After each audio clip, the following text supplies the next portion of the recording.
Black people, discover the power of creating your own media.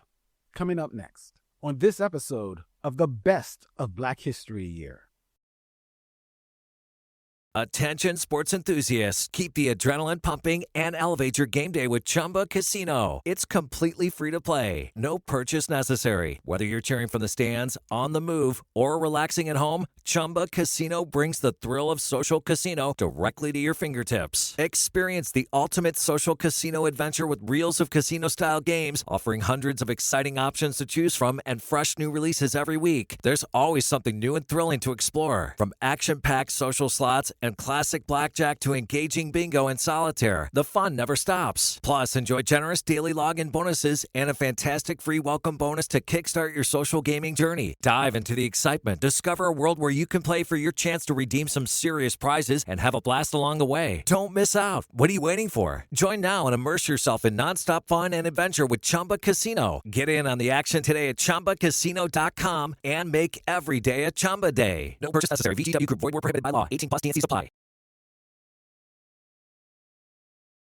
In the 21st century, the Black experience is the face of billion-dollar movie franchises and multiple award-winning and groundbreaking series. But it wasn't always this way.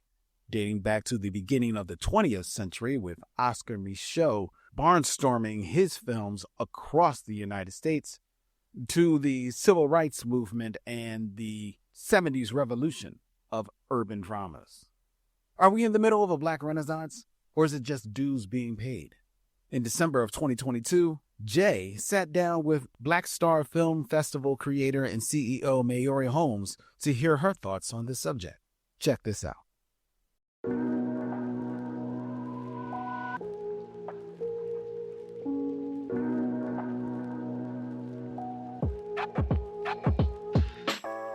Savages, slaves, mammies, and maids.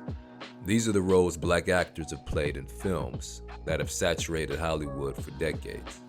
But the beauty of Blackness and breadth of Black life stretch far beyond these limiting depictions. This is why Black media matters. When we tell our own stories, we challenge the stigmas and stereotypes that have been perpetuated for too long. We shift the ways we see ourselves.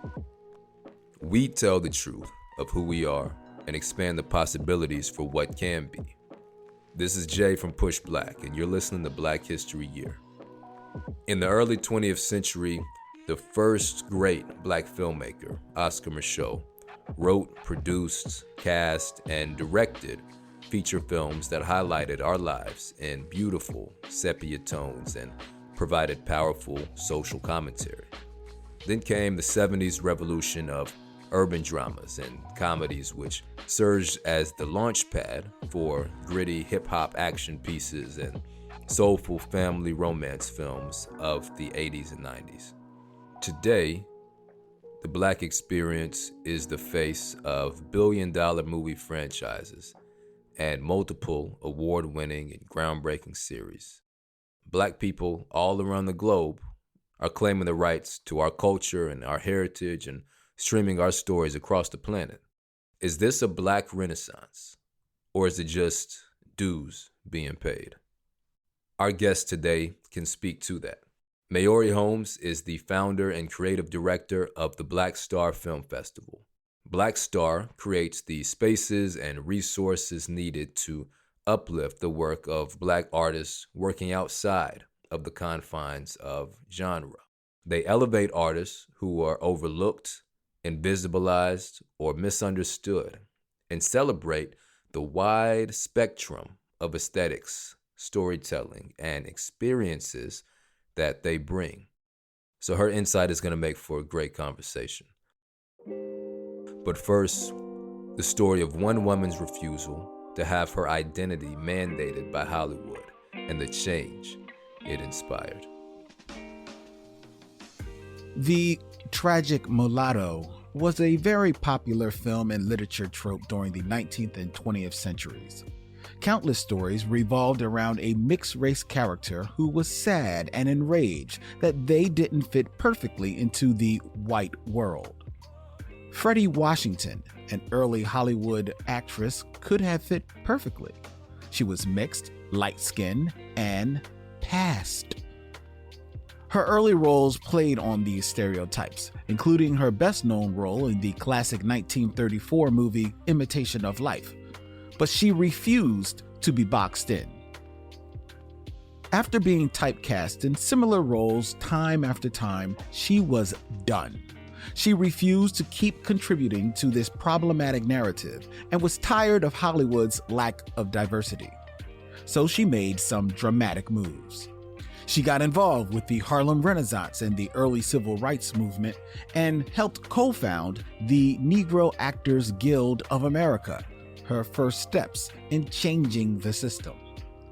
The Guild was powerful in speaking out against the lack of compelling black roles in Hollywood and how damaging racist stereotypes could be. Washington's experience navigating that issue empowered the organization with authority in its critiques. Hollywood still has a long way to go when it comes to representation, but the Guild was a powerful start. Freddie Washington showed that we don't have to contain our blackness or conform to white perceptions of us to be successful. Maori, what does Black liberation look like to you?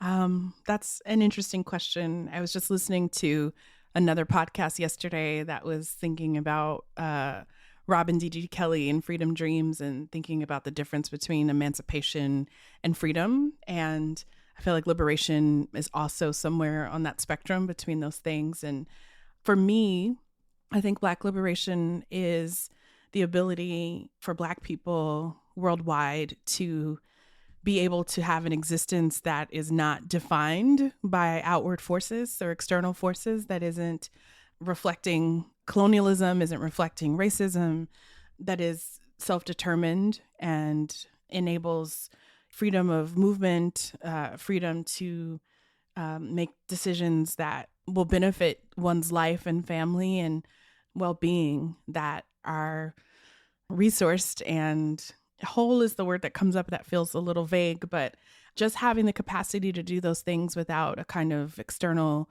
gaze or consideration. I think that external gaze part is huge. Like, most of us don't know what life looks like outside of that. So even if we imagine liberation, unfortunately, it's often still in the context of that. So I appreciate that.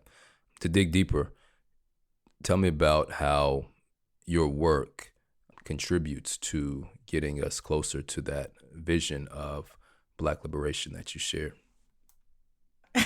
Well, I hope that my work is helping to shift how we see ourselves. I really believe that the mediated image really impacts how we think about ourselves, how we view ourselves, what decisions we make about our families, how we choose to party, how we choose to celebrate, how we choose to love.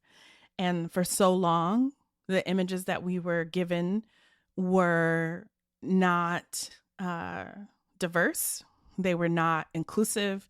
They were not supportive of what we need for well-being. And so I'm really interested in making space for different representation. I'm interested in making space for more radical representation. And so I hope that by making space for those things to add to what is in the mainstream, not everything in the mainstream is bad, but to add more to that, I hope that I'm adding to the possibilities of liberation, because you can't have it if you can't imagine it. So this idea that for so long, our images have been controlled by those that are outside of our communities and probably definitely seek to serve their interests over our interests. I think that's something that I think about constantly. I'm curious if you could take us back to your experience with media. How have you seen media shape you over the years and your perception of yourself and your community? I'm laughing because just last night I participated in a film screening of a film I made 17 years ago. And watching that film and this documentation of the early 2000s, it was my film and a film by another artist named Byron Hurt. my film came out in 2005. His film came out in 2006, and they were both looking at hip hop in the U.S. And it's wild to think about so many of the images of music videos, and I think about the different points in my life that have been shaped by television programs. You know, the Cosby Show had a deep impact on me and what I expected my future family to look like. It sent me to an HBCU, through a different world. And I think about, I would just watch music videos for hours and hours and hours. And I think about my visual references as a maker, and later on, the ways in which I wanted to adorn myself, or even the religions I was interested in based on sort of hip hop music videos and the content therein. And also, I think even moving a little bit forward, I think all of us changed our expectations of, sort of grandeur based on, I really think about the early to mid 90s and the sort of Diddy era and the just explosion in references to many, many things that shifted what people's expectations were for the ways in which they could enjoy themselves. And maybe because I was in college at that time, I just remember having like a very visceral impact with like parties completely changed to look like these settings. And I think they continue to do that. But those are the things that come to mind immediately for me. But I continue to be impacted by things that I watch, films that have come through BlackStar television that I'm watching on a weekly basis, just always sort of finding things and responding to them, relating, sometimes not relating. Are there any ideas that picked up through media in the past that have either, okay, I'm keeping this with me, or I got to get rid of that? I grew up with just my mother and definitely saw the Huxtables and thought about what I thought a family should look like, and felt shame about the one that I had, and also a deep longing for one that I wanted based on this 7 years, I think it was 7 seasons of watching this family navigate the world, and also what I thought a partnership looked like, and what the status should be of the people in that partnership in terms of professional life and, having a bunch of kids. Like all of that is so much of that comes from watching that show and loving that show. And similarly, I don't think I would have attended Howard if it hadn't been for A Different World. My family's from California, and my grandfather did go to Tuskegee, but my parents didn't. And so it wasn't like HBCUs were a conversation in my household. But I was very, very committed and interested in it, in large part due to that show. I mean, there was also a lot of talk in the 90s. We had the T-shirts about the HBCUs and all of that. But I mean, I think that even came from that as well. So I think the trajectory of my life was shaped by expectations made based on media that was informing to me, media that I was informed by. But I also think some of the things that came up last night at this film screening, and I don't feel this way today, but I remember early on thinking about the appearance of women in music videos, in hip hop music videos, and, maybe rock to some extent as well, and trying not to look like that, and having a real judgment around not appearing to be someone who would be disrespected before I sort of changed my mind. I mean, now I feel like you'll be disrespected no matter what you're wearing, but I have less judgment around that. But I think earlier on when I was younger, being really shaped by what I saw as a real line between acceptability, I would say, or not acceptability, I guess respectability, with regard to appearance. It's amazing how certain images shape our perception and our actions. A lot of times it's easy to think that, at least to the casual consumer, that media exists in a vacuum and it's just something we watch or consume for entertainment, but aren't really aware of how much it affects the choices that we make. So I appreciate you sharing that. And some of those choices you referred to in terms of family and college is interesting because those are images that were curated, intentionally put into the airwaves for us to consume as Black folks. They were curated. So how do you view your role as a curator when it comes to selecting certain types of images over others, perhaps? I definitely think critically and take that role seriously, and have programmed things that might not be my taste, my personal taste, but they're things that I think the public needs to see. For instance, selecting a romantic comedy that has a dark-skinned woman with dreads as the center of the film, because that's not something we see enough, right?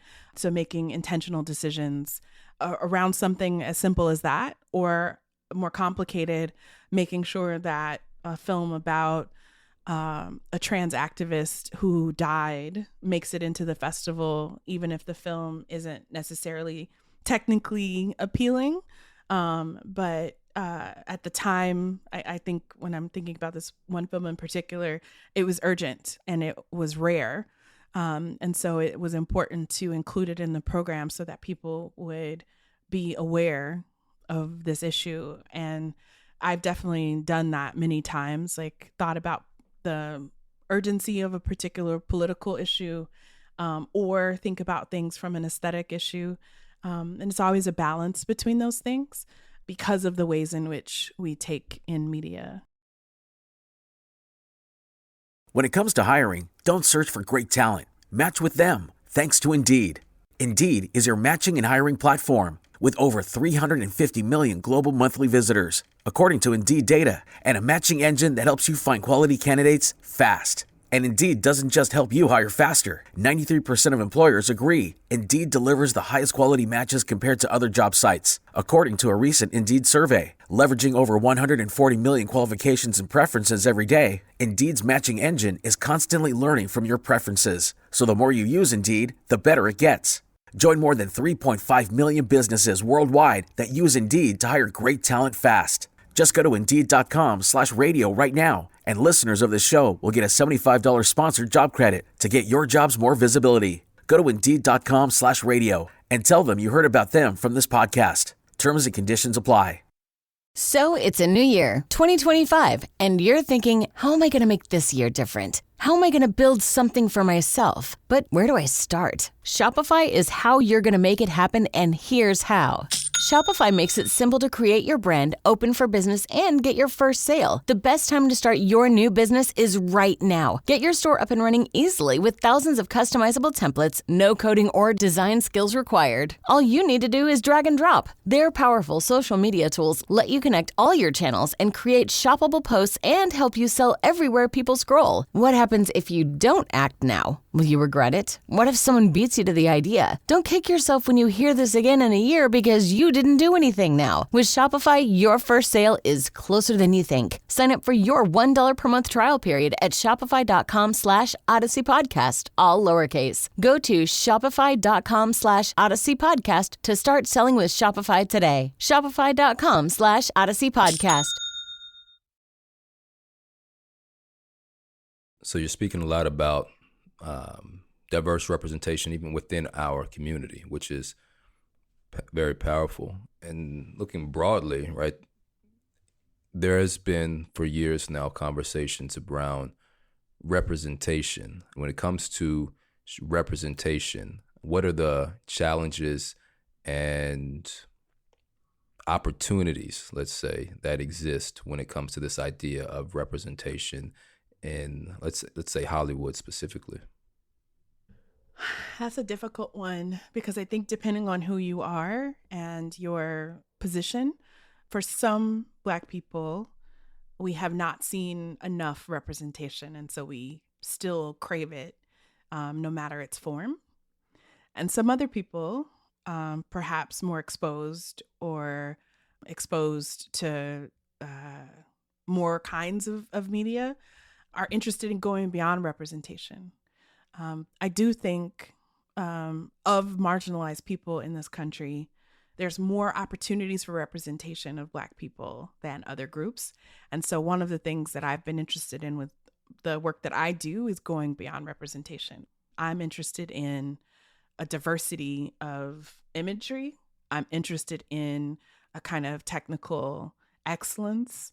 I'm interested in social justice as a political framework. I'm interested in showing us in a global context, not only thinking about ourselves in the US, but thinking about ourselves as Black people in the diaspora in a global framework. And I'm also really interested in breaking the form of film anyway. Something we talk about a lot at BlackStar is the ways in which Black people broke jazz, in a good way, right? Like we have mastered that and remixed it and, really taken the form to somewhere people never even thought was possible. We haven't done that with film. We've done it with sports, right? Particularly like basketball, or you can see it in fashion and you can see it in hair and you can see it with food. There's so many things in our culture where we have just really, really experimented and innovated, and we have a lot of room to grow in the film and television space. So I'm interested in that stuff. And so for me, it's not enough that a Black person is on the screen. I'm really invested in Black people behind the screen. So our festival focuses on Black and brown directors, period. It's not about necessarily who's on the screen. It's about who's behind it. Even better would be also Black and brown writers, Black and brown producers, et cetera. We can't even get started at the funding. That's like a whole nother level. But just taking the directors as the main architect of the work, being really, really crucially interested in that, because to me, that is the work, is the director's vision. And I think for so long, we've been really satisfied with having Black people on screen. And that is not enough, because those Black people could be on screen mimicking whiteness. They could be on screen through a white lens, and if it's a white director or a white writer, et cetera. They could also be perpetuating stereotypes. They could be, creating harm. And so for me, representation in our case is not enough. What are some of the best examples of how you've seen Black creators express self-determination through the work that they're putting out? Well, I think Black artists have to be clear about why they're making work. If it is to make money, then that is going to have certain considerations. And if it is to move us along artistically, then that's going to have another set of considerations. Sometimes they get to meet, but often they don't. And so I think being really clear about why one is working in the field is important. And I only say that because it might be important to gain power or influence and perhaps money along the way. And you might work on projects you're not invested in, or you may accept aesthetic or other kinds of decisions that are not of personal interest to you, but they are a way to get the job and get the bag, right? If you are thinking sort of art first, those concerns are less important and the art is most important, right? And so you will have to make sacrifices often, and be careful about the partnerships that you make to make the product. What's really, really challenging, and I don't think people appreciate it enough, is how expensive it is to make film and television at the level at which we're all expecting. And so once things involve millions and millions of dollars, there's going to be hands in the pot. There are studios in the pot. There are global heads of studios in the pot. And it changes what you're able to do. And so what's really brilliant about this moment is the kind of work that people make from their phones for TikTok, right? And that is something for free, right? And many people practice there. Many people are happy for it just to be there. But that's really different than a Black Panther, which requires several years and, hundreds of millions of dollars to execute. And so those are just different playing grounds. And, I think they both need to exist. And we need all of that representation and all of those experiences. What is... Dax, are you? Tracking all our cars on Carvana Value Tracker on all our devices? Yes, Kristen, yes, I am. Well, I've been looking for my phone for... In Dax's domain, we see all. So we always know what our cars are worth. All of them? All of them. Value surge, trucks up 3.9%. That's a great offer. I know. Sell? Sell. Track your car's value with Carvana Value Tracker today. Looking to improve your diet in the new year? Try seeing a personal dietitian with Nourish. Nourish has hundreds of dietitians who specialize in a variety of health concerns, including weight loss, gut health, and more. Meet with your dietitian online and message them anytime through the Nourish app. Nourish accepts hundreds of insurance plans. 94% of patients pay $0 out of pocket. Find your personal dietitian at usenourish.com. That's usenourish.com. One of my favorite quotes from Black cinema, Hollywood Shuffle, right? There's always work at the post office. I'm very critical of the roles that Black actors take and some choices that they make. And then they say, well, you know, it's hard to get work out here. We got to get some work. But then I always refer back to that line. There's always work at the post office. So what are your thoughts on that quote specifically and that sort of paradox of like trying to be a working actor or creator, but, you know, there's difficult choices that have to be made sometimes? Yeah. I mean, I think for actors, it's even more difficult than for directors because you're not always in charge of the product that you're participating in. And so you have less agency at the shaping of the roles, right? So you're auditioning for things that are available. And oftentimes for Black people, they are not always good ones, you know, like just sort of a basic thing. And I think, yes, if it is just about making money, there is always a job at the post office. But in reality, if you're not working, then people won't call on you, right? And when you go to the next audition, the question will be, well, where have you been? And you can't say I was at the post office, right? Like you're supposed to have been training and, you know, out there and getting cast and things, right? The other thing that any artist has to do, and this is music, you know, food, like everything that we think of, you have to practice. So you could be at the post office, but you better be in community theater in the evening. You know what I mean? Like you have to keep sort of working your muscle. And so I think some actors choose to practice doing maybe roles that aren't the most interesting to them.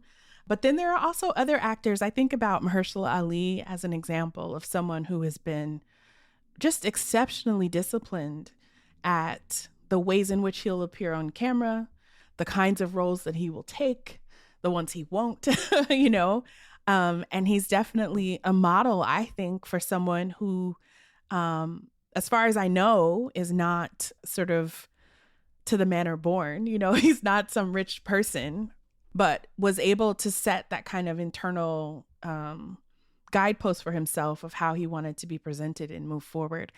Everyone isn't that principled, right? And that's just the reality of our society. But I definitely look at his example. But I also understand the other kinds of examples, and I don't necessarily want to call anyone out. But, you know, I watch a lot of nonsense, right? Like just as a break. Yeah. Someone has to work in that. And so, you know, I'm not mad at people who choose to participate in those projects as workers either, because they do bring people some kind of joy. I hear that. There's always been this conversation around positive Black images, which I think also requires some more unpacking and nuance. I'm not sure if that's the end-all, be-all, is whether some people say, hey, we need more positive Black images, or images of Black folks in the media. I'm curious about your thoughts around that concept. Yeah, I think focusing only on positive Black images is being stuck in a kind of respectability politics that is a reaction to white supremacy. And that is not of interest to me right now. I can understand 100 years ago why people felt that might be important. But I think for our current moment, it is not interesting to me. It is not whole. It is still a stereotype. It is lacking in nuance, right? And it isn't a fair representation because it isn't seeing our humanity. And that is what art is supposed to do. It is supposed to represent us as human. And so we can't be perfect.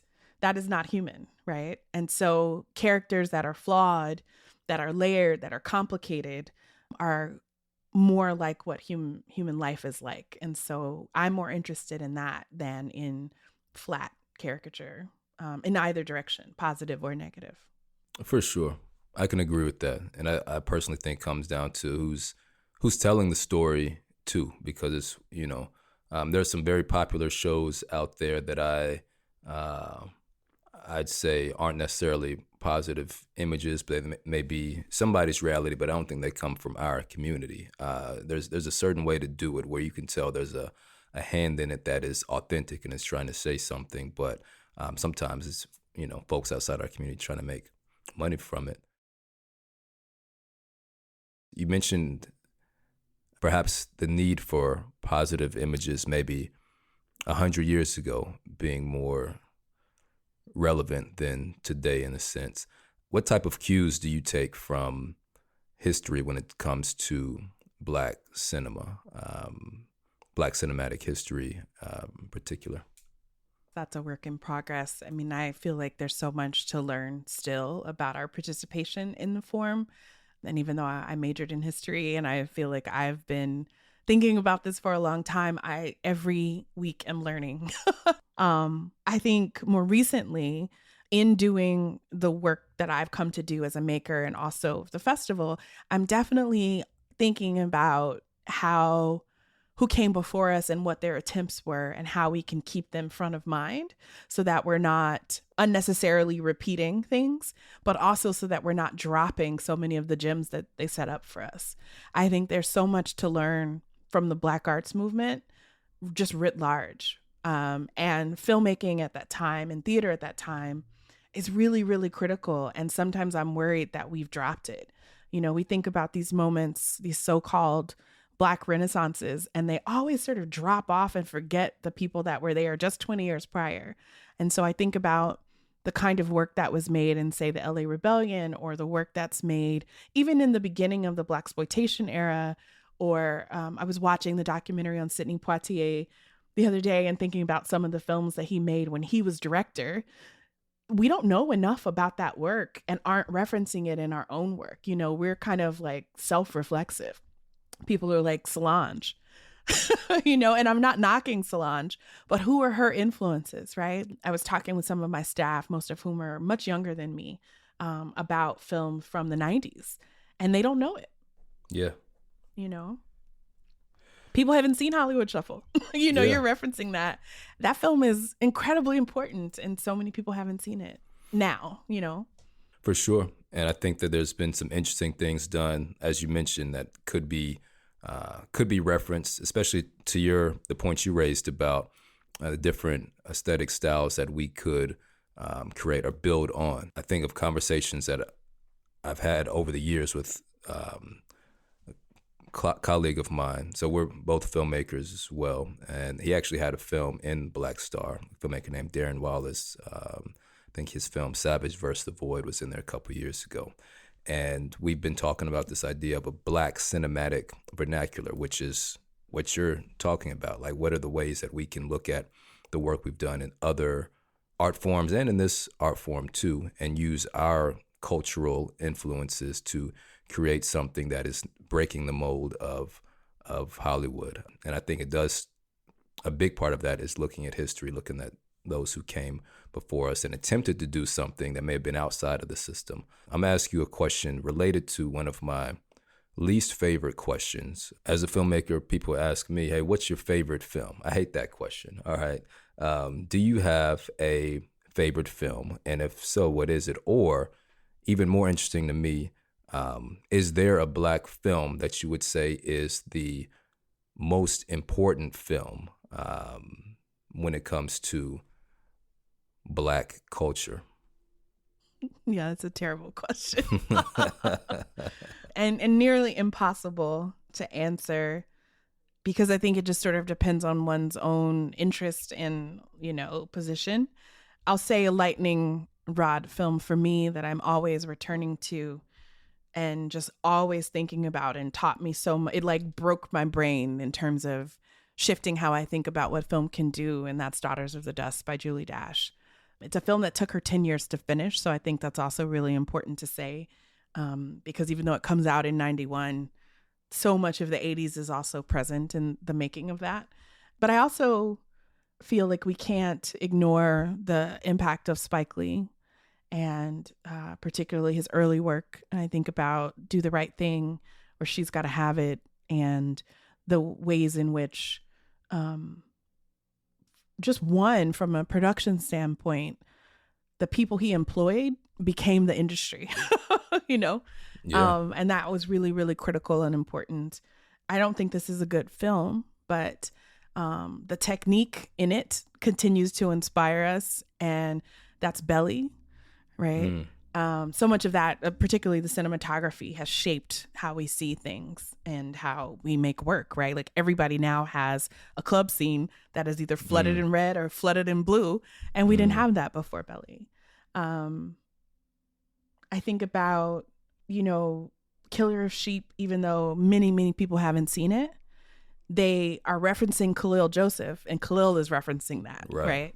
And so I think that's one of my personal favorites for sure, Killer Sheep. Yeah, it's really important. But also because Black people have not been making work for as long as and not been making it at a high level for as long as we've had cinema, we also can't limit ourselves to what we've made, to how we see, right? I think about the references that Barry Jenkins talks about in Moonlight, and just one, for instance, being Wong Kar-wai, right? Thinking about his work, Wong Kar-wai's work, and the impacts of that in The Mood for Love on Barry Jenkins' eye, but also the number of Iranian directors and, of course, white European directors and white American directors, and the ways in which we see work. So we have to sort of have a real sense of film history broadly, not just our participation in it, to really, really understand the ways in which the medium is being molded. But I think there's so many touch points for our own participation through performance or through directing or cinematography that we could go on for days. It's definitely not sure. one film, for sure. For sure. I appreciate you taking a stab at that one. So as we get closer to time, looking to the future, the work that you and others in your sphere are doing, when we take the power to curate, control the images for us and by us at scale, what happens then?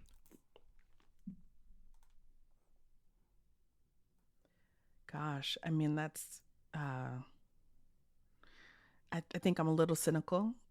And so I'm trying to imagine that happening and not being co-opted. I mean, it could just be transformative if we were putting forth images of, like, let's just start with Black love, right? And putting forth images of cohesion. I was watching Yvonne Orji's HBO special, and she's, child of immigrants from Nigeria. Her parents were together, and she talks about how her brother thinks he's Tupac, and he talks about this, being this orphan. And it's because it's a seductive imagery, right, that has been put forth in the mainstream media.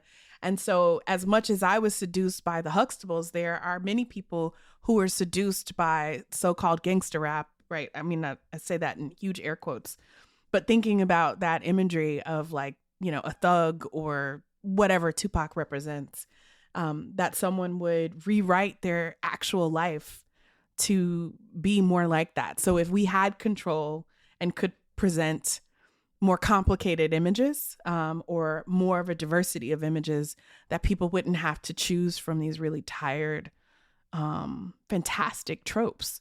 They're fantastic, that you have this kind of myth of someone like a Tupac, or a myth of, I think even about Little Kim as a figure, right? Like, she was so extreme because that was the that was what made it compelling rather than someone with more nuance and more interiority being expressed.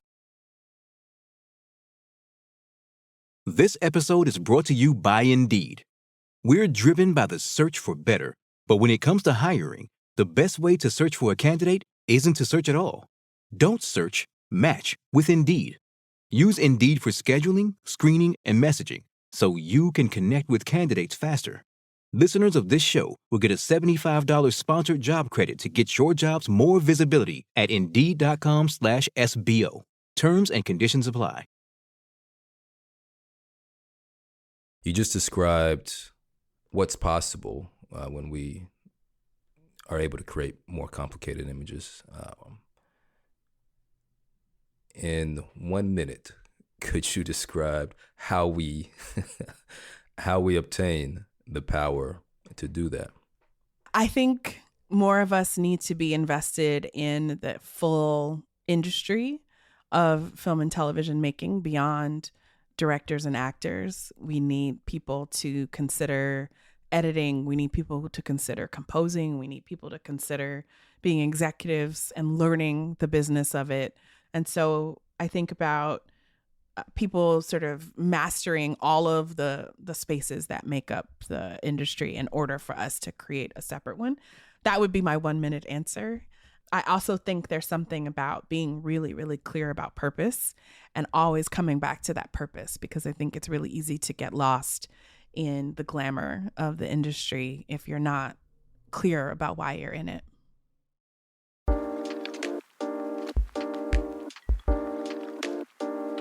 One final quick one. May or may not keep this one, but Spook Who Sat by the Door, underrated or overrated? Underrated. Thank you. All right. That's all I need to hear. All right. Maori, appreciate you joining us on Black History Year today. It's been great speaking with you. Thank you so much for having me. That was Maori Holmes of the BlackStar Film Festival and BlackStar Projects. To learn more about the festival and its programming, visit blackstarfest.org. At PushBlack, we agree with Marcus Garvey when he said, "A people without knowledge of their past, history, origin, and culture is like a tree without roots." And I'm guessing you probably feel like that's important too. I mean, you're here at the end of a podcast about Black history. You matter. Your choice to be here matters. It lets us know that you value this work. And you make PushBlack happen with your contributions at blackhistoryyear.com. Most folks do $5 or $10 a month, but really everything makes a difference. Thank you for supporting the work. Black History Year is a production of PushBlack, the nation's largest nonprofit Black media company. Our team includes Tariq Alani, Brooke Brown, Tasha Taylor, and Lilly Workneh. Producing this episode, we have Cydney Smith and Lynn Webb for PushBlack, and Ronald Young Jr., who also edits the show. Black History Year's executive producers are Michael L. Sessa for Lemon House and Julian Walker for PushBlack. Peace.